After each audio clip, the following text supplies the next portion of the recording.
Bonjour à tous et bienvenue dans ce nouveau rendez-vous de Lyon Capitale de 6 minutes chrono. Nous recevons aujourd'hui Jérôme Manroche qui est maire Les Républicains de Pierre-Bénite. Bonjour. Bonjour. Le 20 février dernier, vous avez annoncé avec la maire d'Oulin la fusion, le projet de fusion de vos deux communes, donc Pierre-Bénite et Oulin. Vous parliez d'un choix de conscience et un choix de responsabilité envers les habitants. Ça veut dire quoi? Ah bah, très clairement, hein, ça fait des années qu'on voit les conditions de nos collectivités, de nos communes en particulier, se dégrader. Et à un moment, il faut réfléchir tous ensemble à comment faire pour avoir toujours les moyens d'offrir toujours plus de services aux habitants. Choix de conscience. Des choix de conscience, dégradation, c'est parce que on a les aides de l'État baissent notamment ou pas? Il y a trois choses. Il y a de moins en moins de ressources, donc les aides de l'État diminuent. Il y a Ouais. un désengagement de l'État sur plein de sujets. C'est les communes qui viennent pallier. Et puis, il y a toujours besoin de plus en plus de services au niveau des habitants. Donc voilà, après en avoir bien réfléchi, trois choses. Première chose, on arrive en se mettant ensemble à baisser l'endettement d'Oulin, on arrive à augmenter les revenus de Pierre-Bénite. Bref, troisième point, très important, on aura plus de services pour les habitants. Alors justement, ce qu'on peut se dire, c'est qu'effectivement, la fusion de deux communes, en l'occurrence Pierre-Bénite et Oulin, on peut se dire on mutualise les moyens. Oui. Voilà, c'est l'idée première.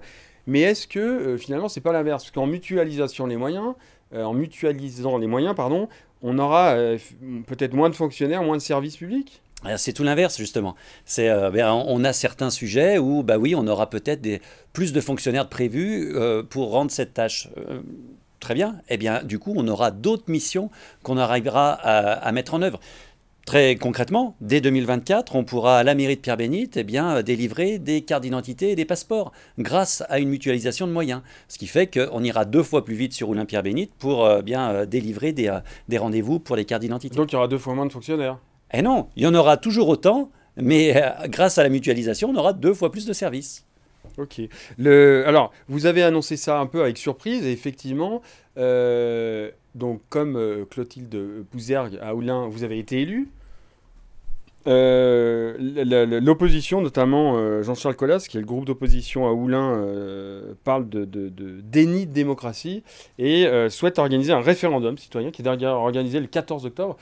Pourquoi vous êtes contre ce référendum? Ah, très clairement, nous, on est dans une grande phase de concertation, depuis maintenant plusieurs mois et jusqu'au mois de septembre. On Il y a une rend, concertation en ligne?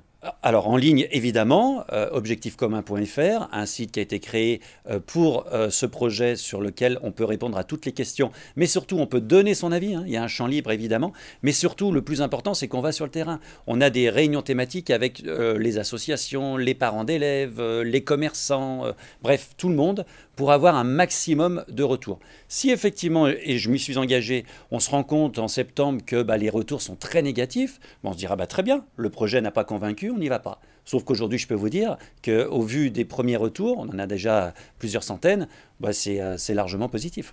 Parce qu'effectivement, je sais plus qui parlait d'un référendum en disant je crois que c'est la maire de Lyon qui disait c'est un peu binaire. En gros, c'est oui ou non. Oui. Est-ce que finalement vous êtes contre le référendum, vous êtes pour la concertation qui permettra d'enrichir en fait vos choix ou pas? C'est un peu ça l'idée? Évidemment, mais bon, le problème c'est que cette question est préemptée et moi j'ai toujours du mal quand c'est préempté par des groupes politiques. J'ai envie de dire, je comprends qu'il y ait des partis politiques au niveau national, au niveau local, essayez de nous laisser travailler quand même et en réfléchissant tous ensemble. Là, il y a un moment, on voit bien qu'on a 2, 3 partis politiques qui essayent de s'emparer du sujet en disant ni pour ni contre, mais il y a un moment, votre méthode, elle ne nous va pas. Bref, non, moi j'aime la discussion, et notamment bien quand il s'agit de rendre davantage de services à la population, ce qui est vraiment le principe de ce projet, qui est un peu, grosso modo, de créer une intercommunalité, mais sans créer un millefeuille Ouais, un supplémentaire. échange Bien au supplémentaire. contraire. Ouais, Ah ouais. est-ce que c'est pas aussi la fusion de deux communes, c'est pas une perte d'identité de chacune des communes qui fusionnent? Oui, oui, ça c'est je dirais le risque. Et c'est aussi la crainte d'un certain nombre d'habitants. Ouais. Je les rassure, bien entendu, on garde nos mairies déléguées. Il y aura toujours la mairie de Pierre-Bénite, la mairie d'Oulin. On pourra toujours se marier à la mairie de Pierre-Bénite. Ça, c'est très, très important. Il n'y a pas une fusion totale, bien au contraire. C'est un peu comme un mariage. C'est une union avec chacun qui garde ses Mais particularités. il y aura un seul maire pour cette nouvelle commune, Il y donc. aura un maire de la commune nouvelle et 2 maires des communes déléguées. Mais oui, un seul maire pour la commune nouvelle. Ouais. Mais logiquement, il y aura moins de conseillers municipaux, puisque je regardais l'exemple d'Annecy qui a fusionné avec avec 6 autres communes, division par 3 des conseillers municipaux. Oui, alors c'est beaucoup plus gros à Annecy, hein, mais effectivement, dans 2 ans et demi, lors du prochain renouvellement, eh bien, il y aura un petit peu moins de conseillers municipaux. Oui. La Cour des comptes, dans son dernier rapport annuel, c'est-à-dire publié en mars dernier, était plutôt donnait son aval à cette fusion des communes, voulait qu'on aille un peu plus loin. Elle disait que ça mettrait fin notamment à la complexité des flux financiers, à la répartition des compétences. Ah mais vous savez, il y a une unanimité. Il y a eu la Cour des comptes récemment, il y a un rapport récent du Sénat, alors notamment bien publié par François-Noël Buffet, qui connaît bien le sujet aussi, l'ancien maire d'Oulin. On a dans 10 jours l'Association des maires de France qui fait un grand forum sur eh bien, la nécessité de créer ces fameuses communes nouvelles. Bref, tout le monde est unanime pour dire la solution pour l'avenir, c'est évidemment les communes nouvelles. On s'inscrit totalement dans cette logique-là. Bon, en tout cas, pour les habitants concernés d'Oulin et Pierre-Bénite, effectivement, objectifencommun.fr, c'est ça, sur la concertation. Merci d'être venu sur notre plateau nous expliquer ce projet de fusion entre Pierre-Bénite et Oulin. Et vous retrouvez plus d'informations sur www.lyoncapital.fr. À très bientôt, au revoir.